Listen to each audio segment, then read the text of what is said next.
Assalamualaikum warahmatullahi wabarakatuh. Salam sejahtera bagi kita semua. Salam, salam kebajikan, nama budaya.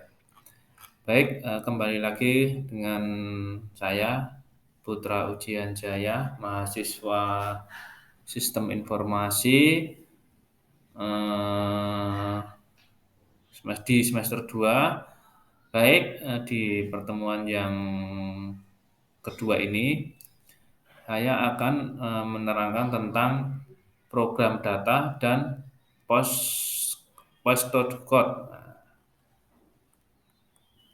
Baik, untuk program data itu sebenarnya ada tiga, yaitu variabel, konstanta, dan literal. Kemudian yang variabel sih apa? Variabel adalah nama yang diberikan untuk kumpulan sel memori yang dirancang untuk menyimpan item data tertentu. Misalkan yaitu variabel yang disebut total amount mungkin berisi beberapa nilai selama eksekusi program. Yang kedua yaitu konstanta adalah item data dengan nama dan nilai yang tepat sama selama eksekusi program. Misalkan atau contohnya yaitu nama nama nama 50 dapat diberikan untuk item data yang berisi dengan nilai 50. Kemudian yang ketiga yaitu literal. Adalah konstanta yang namanya adalah representasi tertulis dari nilainya. Kemudian untuk tipe data, dengan program data itu meliputi satu yaitu item data dasar.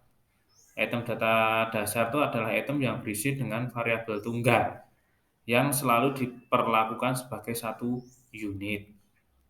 Yang kedua yaitu ada integrar, mewakili satu set bilangan bulat, baik positif maupun negatif atau angka 0. Sebagai contoh yaitu angka 3, terus 576 dan negatif 5. Yang berikutnya float. Nah, float apa? Float yaitu mewakili satu set angka positif ataupun negatif yang dapat mencakup nilai sebelum atau setelah nilai desimal. Contohnya yaitu 12.2129192E.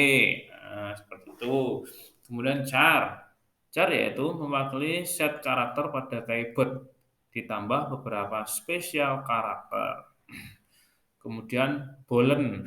Boolean yaitu mewakili bendera kontrol atau saklar yang mungkin berisi satu dari dua lainnya yang mungkin itu benar atau salah.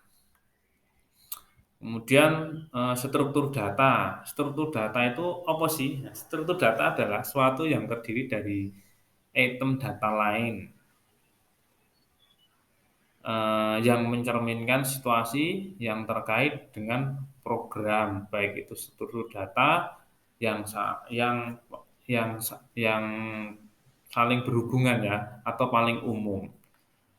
Meliputi satu ada record, kemudian ada file. Nah, file itu seperti kumpulan catatan terkait yang kita tulis ya. Contohnya file siswa mungkin berisi kumpulan catatan tentang siswa. Kemudian file KTP berarti catatan yang berisi tentang KTP. Nah, kemudian file nomor induk, nah itu berisi dengan catatan file nomor induk siswa. Kemudian untuk tadi sudah file, kemudian kita ada array, string, ada lagi yaitu file. Kalau metode file ini itu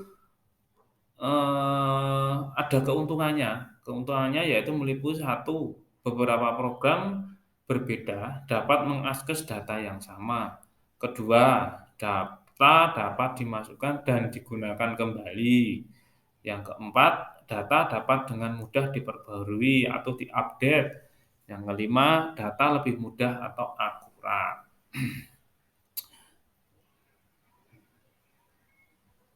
Kemudian, ada 2 jenis file atau 2 jenis data yang dapat kita simpan. Yang pertama yaitu file sequential atau berurutan, kedua file akses langsung atau acak. Kemudian ada node, node berupa data di buku untuk membaca dan menulis. Kemudian ada validasi data, yaitu data harus selalu menjalani pemeriksaan validasi diproses oleh sebuah program.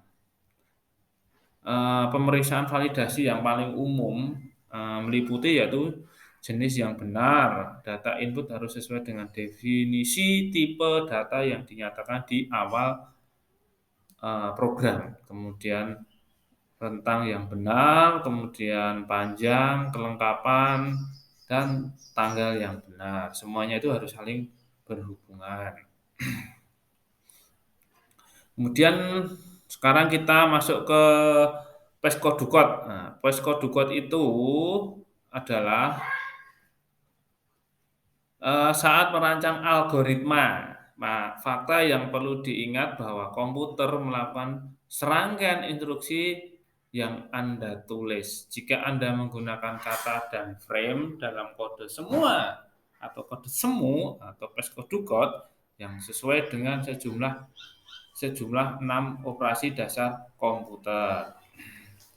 6 operasi data komputer itu meliputi apa saja? Satu, komputer dapat menerima.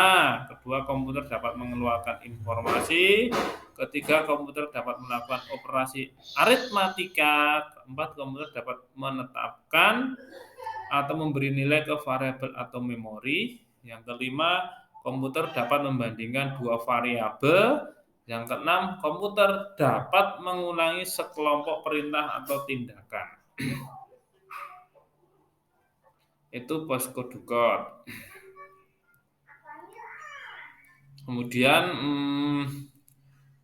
Peskodukot agar konsisten dengan bahasa pemrograman tingkat tinggi, ada beberapa simbol yang dapat ditulis dengan Peskodukot. Misalkan plus itu menggunakan for add, kemudian negatif for subtract atau tanda bintang for multiply, kemudian garis miring itu divide, kemudian tanda kurung itu parentes. Nah, itu Peskodukot.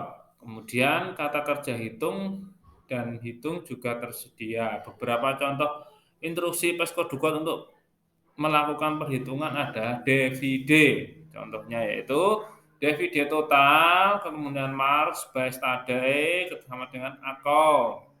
Itu nanti akan ketemu hasilnya.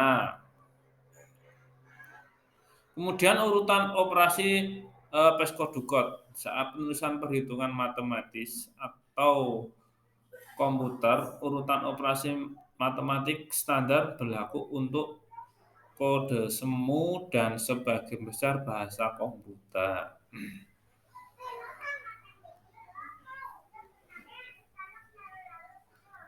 Kemudian ada 3 jenis Peskodukot atau kode semu ya. Yang pertama yaitu untuk memberikan data nilai awal dalam Peskodukot. Kemudian untuk menetapkan nilai sebagai hasil dari beberapa pemrosesan. Yang ketiga, untuk menyimpan variabel digunakan nanti. Contohnya kata kerja save dan store. Itu ya, Peskodukot. Kemudian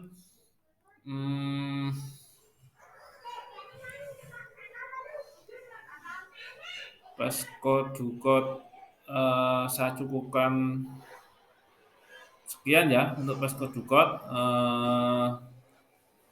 Intinya kalau Peskodukot itu adalah bahasa aritmatika atau bahasa semu yang semuanya itu ada kontrolnya atau ada struktur kontrol seleksi yang mana penyajian suatu kondisi dan pemilihan antara dua tindakan pilihan tergantung pada apakah kondisi benar atau salah.